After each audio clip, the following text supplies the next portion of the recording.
पितृसत्ताक व्यवस्थेमध्ये आम्हाला जकडणाऱ्या, ना मोकळं बोलू देणाऱ्या, मंगळसूत्रामध्ये दांबून ठेवणाऱ्या,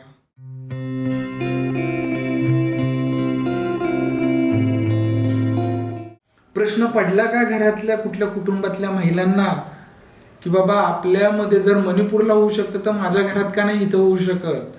दिल्लीमध्ये जर महिलांचं यौन शोषणावरती आंदोलन चालू असेल तर माझ्या घरात माझ्या वस्तीमध्ये फिरत असताना का नाही असा प्रसंग आला माझ्याबद्दल?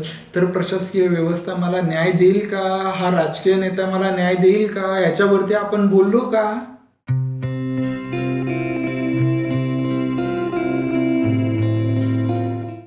आणि ह्या विषमतेलाच कसं प्रभुत्व, म्हणजे ही विषमता किती चांगली आहे या व्यवस्थेमधली, वर्ण व्यवस्थेमधली, जातीय व्यवस्थेमधली, समाज रचनेमधली इतकी प्रचंड चांगली आहे की तुम्ही फक्त हिंदू आणि हिंदू आणि हिंदू धर्म म्हणून आपण पाहिलं जातं.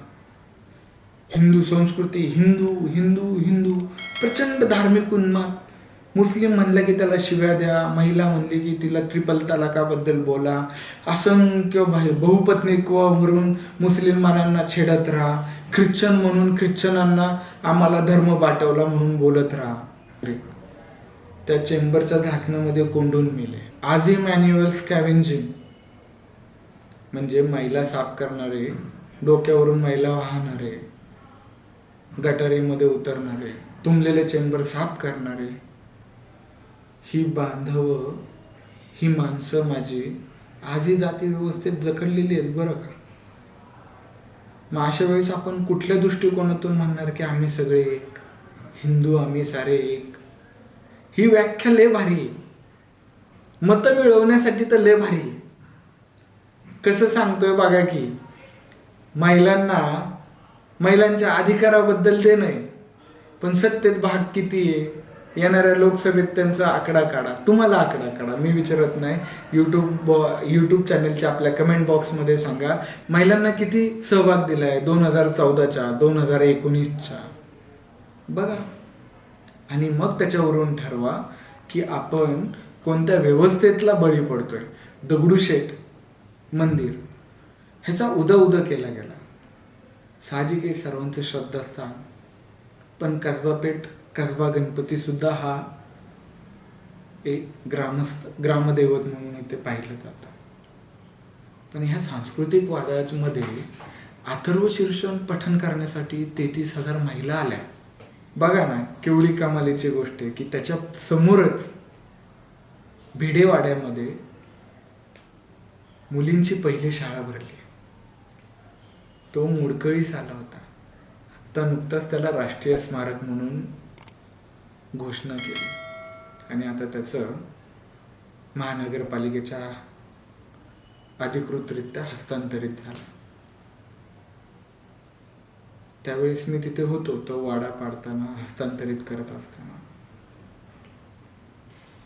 का बरं त्या 33,000 महिलांना वाटलं नसेल की ह्या आज आपण शिकतोय, बोलतोय, व्यक्त होतोय समाजामध्ये, हे स्वातंत्र्य मला साऊनी दिलं,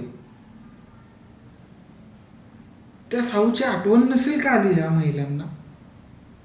मनुस्मृतीमध्ये, जातीय व्यवस्थेमध्ये जकडणाऱ्या, एका पितृसत्ताक व्यवस्थेमध्ये आम्हाला जकडणाऱ्या, ना मोकळं बोलू देणाऱ्या, मंगळसूत्रामध्ये दांबून ठेवणाऱ्या, तुमचा पती मेला म्हणजे तुमचं समाजातलं अस्तित्वच नाकारणाऱ्या या व्यवस्थेला जाब विचारणारी व्यवस्था निर्माण करणारे माझे महात्मा ज्योतिराव फुले, सावित्रीबाई फुले, महर्षी कर्वे, श्री शाहू महाराज, पंडिता रमाबाई, या सगळ्यांची आठवण का नसेल आली बरं? विचार करण्यासारखी गोष्ट आहे की नाही. पुणे हे शिक्षणाचं माहेरघर, तिथं हा एवढा धार्मिक उन्माद कुठून आला असेल बरं? श्रद्धा एकीकडे, पण संख्याबळ दाखवून आपण कुठेतरी अल्पसंख्याक, मुस्लिम समुदाय, दलित वर्ग, वंचित वर्ग, जो समाजाच्या काठावर बसलेला वर्ग आहे आपला, त्या वर्गाला कुठेतरी सामाजिक स्थान देतोय आपण असं वाटतंय का? म्हणजे त्यांना कुठेतरी डावलतोय का आपण? हा कधी प्रश्न वाटतोय का आपल्याला? म्हणजे बघा, मला काय वाटत नाही, मला जे वाटतंय ते मी तुमच्या समोर मांडतोय. तुम्ही बी कधीतरी विचार करा. मला विचार पडले, मी मांडले. बरं, ह्याच्यामध्ये आपल्याला वेगवेगळी माध्यमं दिसत आहेत. सध्या डिजिटल युग आहे. डिजिटल युगामध्ये धार्मिकतेचं खूप मोठं स्तोम माजवत गेले, राम देवी ह्या सगळ्यामध्ये. पण आपल्या सामाजिक समतेचा, एकमेकांप्रती आदरभाव, मैत्री, प्रेम ह्याच्याऐवजी द्वेषच का पेरला जातोय? मुस्लिम आपले नाहीच, बाहेरून आलेले आहेत, हे देशाचं नेतृत्व बोलतंय. म्हणजे एकेकाळी ह्या देशाचे पंतप्रधान हे शीख होते, राष्ट्रपती मुस्लिम होते, अल्पसंख्याक.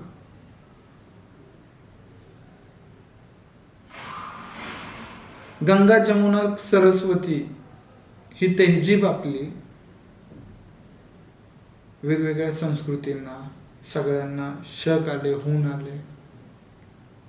नंतर मुघल आले, सगळ्या संस्कृती आपल्या झाल्या. या सगळ्यामध्ये आपण सर्व एकमेकांना मिसळून गेलो. माझा मित्र अझर सय्यद, लहानपणापासून आम्ही एकत्र. कधी आम्हाला असं वाटलंच नाही की तो वेगळा आहे, बाहेरचा आहे. पण आज देशाचं पंतप्रधान म्हणतात की मुस्लिम आपले नाही. आता करायचं काय? प्रश्न पडला ना आम्हाला, प्रश्न पडला का? तर कालपर्यंत आम्ही सलाम वालेकुम, राम राम, जय भीम, जय शिवराय असं एकमेकांना प्रेमाने आवाज मारून आमची सकाळ होणारी, आज हिंदू आणि मुस्लिमांवरतीच चर्चा करते. राजकीय नेतृत्वामध्ये ह्याला फोडला त्याला फोडला एवढंच चालतं. पण प्रेम, सद्भावना ह्या कुठे दिसतच नाही. लव जिहाद म्हणजे लव जिहाद हे गुजरात मॉडेल आहे. गुजरात मॉडेल ह्याच्यासाठी म्हणतोय की दंगल झाल्या, दंगलींच्या आधी काही महत्वाच्या गोष्टी बोलल्या गेल्या की राम जन्मभूमी, मंदिर वही बनाएंगे. त्याच्यानंतर लव जिहादचे मुद्दे, गोहत्या, ह्या घटनांनी सांप्रदायिक दंगली झाल्या. त्या दंगलीचाच उन्माद किंवा टोक आज आम्ही भारतभर पाहतोय. एका राज्यावरती केलेला प्रयोग आज आम्ही देशामध्ये बघतोय. वाईट वाटतंय. ज्यावेळेस महिलांवरती अत्याचार होतात, पण जय श्रीरामाचे नारे दिले की विषय मिटला. दलितांवरती अत्याचार होतात, उद्योजकांना जमिनी दिल्या जातात कवडी मोल. 377 हटवलं. बघा, काही देश नवीन स्वातंत्र्य मिळालं देशाला म्हणून बोललं गेलं. पण आमचे सोनम वांगचुक हे पर्यावरण प्रेमी, पर्यावरणाचा ऱ्हास त्यांना पाहवत नाही. त्यांनी उपोषण केले 21 दिवस. देशाचे पंतप्रधान त्यांना वेळ देत नाहीत, बोलत नाहीयेत, त्याच्यावर चर्चा करत नाहीयेत. किती दयनीय अवस्था आहे की नाही आपल्या इथं. विरोधात बोलणाऱ्याला देशद्रोही म्हणलं जातं, प्रश्न विचारणाऱ्याला तू धर्मविरोधी म्हणून बोललं जातं. मॉब लिंचिंग सारखे प्रकार सर्रास घडताना पाहतात.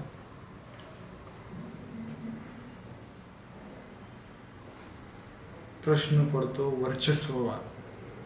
हा कुठला वर्चस्ववाद? मनुस्मृती वाटते का आपल्यावरती सगळ्यांवरती लादली जाते? महिलांना मंदिर सणांमध्येच वापरलं जातं. देवांमध्ये त्यांची पूजा केली जाते. पण त्याच महिलेची नग्न धिंड मणिपूरमध्ये निघाल्यानंतर बोलत का नाही बरं? शाळांच्या पाठ्यक्रमांमध्ये सरस्वती पूजन केलं जातं, आहे की नाही? केलं जातं की नाही? मग पण त्या न्यूजमध्ये घराघरामध्ये बघितली जाते, न्यूज दाखवली जाते की बाबांनो बघा, मणिपूरमध्ये महिलांची आजची डेली न्यूजमध्ये संध्याकाळच्या 7च्या किंवा सकाळच्या 8च्या न्यूजमध्ये कधीतरी आला असेल ना महिलांचे प्रश्न, की नग्न महिलेची धिंड काढली गेली, पण देशाचे गृहमंत्री, देशाचे पंतप्रधान बोलायला चकार सुद्धा तयार नाही. प्रश्न पडला का घरातल्या कुठल्या कुटुंबातल्या महिलांना की बाबा आपल्यामध्ये जर मणिपूरला होऊ शकतं तर माझ्या घरात का नाही इथं होऊ शकत? दिल्लीमध्ये जर महिलांचं यौन शोषणावरती आंदोलन चालू असेल तर माझ्या घरात माझ्या वस्तीमध्ये फिरत असताना का नाही असा प्रसंग आला माझ्याबद्दल? तर प्रशासकीय व्यवस्था मला न्याय देईल का? हा राजकीय नेता मला न्याय देईल का? याच्यावरती आपण बोललो का? कधी प्रश्न पडला?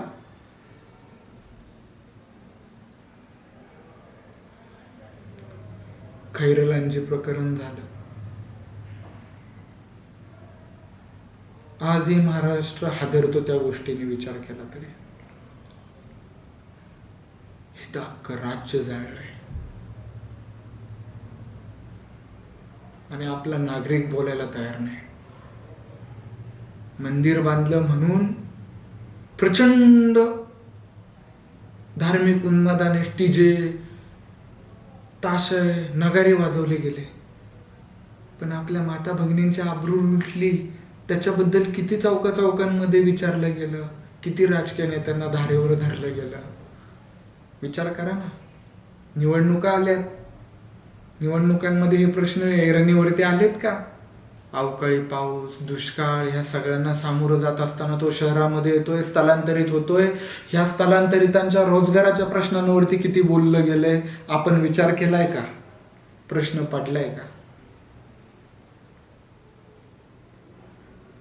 7-7 दिवस रोजगार मिळत नाही, दिवसाला हजेरी असते ती कमी असते, महिलेला हजेरी वेगळी, पुरुषाला हजेरी वेगळी, त्याच्यामध्ये ठेकेदार टायमावर पगार देतोय का, कॉन्ट्रॅक्टदार पगार देतोय की नाही, ह्या विषयांवरती चर्चा होते का? शेतकऱ्यांची मुलं शहरांमध्ये आल्यावरती त्यांना राहण्यासाठी लागणारा खर्च आणि एकंदरीत कुटुंबाचं उत्पादन ह्याच्यावरती चर्चा कधी होते का?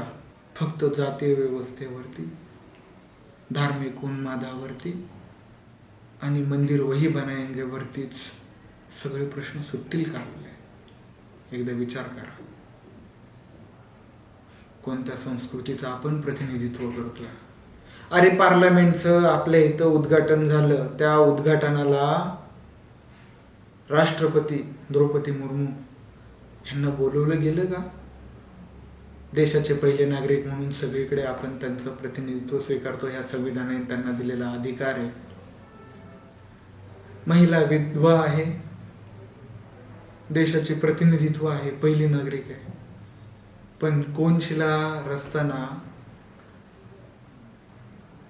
कोणाच्या पुढ्यात लोटांगण घातलं ह्या देशाच्या पंतप्रधानांनी पाहिलं का? ही कुठली संस्कृती लादू घालताय आमच्यावरती?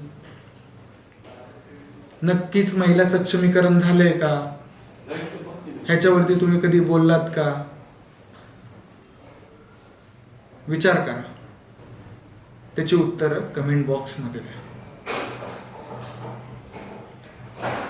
राम मंदिर उभं राहिलं त्यावेळेस भटा ब्राह्मणांना वरती बसवलं गेलं. सगळे उद्योगपती कसे एकदम गुच्छ एकदम राहिलेले आहेत. देशाचा पंतप्रधान एकदम असा हर हर नमो मनो नमो नमो नमो नमो नमो, आम्हाला तुमचा खरंच नमो. आत्ता आला, पुन्हा येऊ नका. द्वेषाचं हे राजकारण आता आमच्या कुटुंबांमध्ये, आमच्या घरामध्ये शिरलेलं आहे. आम्हाला ते नको आहे. आम्हाला बहुजनांचं राज्य हवं आहे. आम्हाला बळीचं राज्य हवं आहे. आम्हाला सर्वांना समतेचं राज्य हवं आहे. संविधानाचं हवं आहे. आणि संविधान हे नेहमी आमच्यासाठी पहिल्यांदा असेल, कारण की सामाजिक न्यायाची व्याख्या ही आम्हाला संविधानाने, डॉक्टर बाबासाहेब आंबेडकरांनी महात्मा ज्योतिराव फुले ह्या पुरोगामी विचारांतून आम्हाला मिळालेली देणगी आहे. माझ्या मित्रांनो, विचार करा, सांस्कृतिक उन्मादामध्ये आपण राहण्यापेक्षा, डीजे तालाच्या ठेक्यावरती नाचण्यापेक्षा आपण आपल्या बहिणींना, माता भगिनींना न्याय देऊ शकतो का, ह्याच्यावरती विचार करणं गरजेचं आहे. टिकली, मंगळसूत्र आणि मुस्लिम देश ह्याच्यापुरतंच मर्यादित न ठेवता सामाजिक न्यायाची व्यापक चौकट आपण विचार करू शकतो का, ह्याच्यावरती विचार करा. मुलींना कोणता ड्रेस कोड घालला पाहिजे, मुलींनी कुठे गेलं पाहिजे, कुठे बसलं पाहिजे, कुठे बोललं पाहिजे, मुक्त हसलं नाही पाहिजे, ही पितृसत्ताक व्यवस्था तुम्हाला हवी आहे?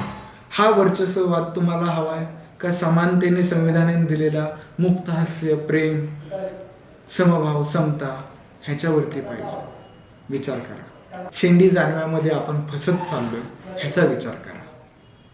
शेंडी जानवं मी ह्याच्यासाठी सांगतोय कारण की ही व्यवस्था शोषणावरती आहे, मनुवादी स्मृतीवरती आहे, नतुरामी फॅसिस्ट विचारांवरती उभी राहिलेली आहे. आणि आपल्याला ह्या सगळ्यांना तोड द्यायचं आहे, ते म्हणजे समतेने, संविधानाने आणि या भारताने आम्हाला सांस्कृतिक बहुविविधतेमध्ये प्रेमाने नटवलेल्या देशामध्ये आम्हाला राहायचं आहे, ना की कुठल्या तरी एकाच कप्पेबंद व्यवस्थेमध्ये आम्हाला राहायचं आहे. आम्हाला दुनिया ही रंगीबिरंगी व्यवस्थेमध्ये पाहायची आहे.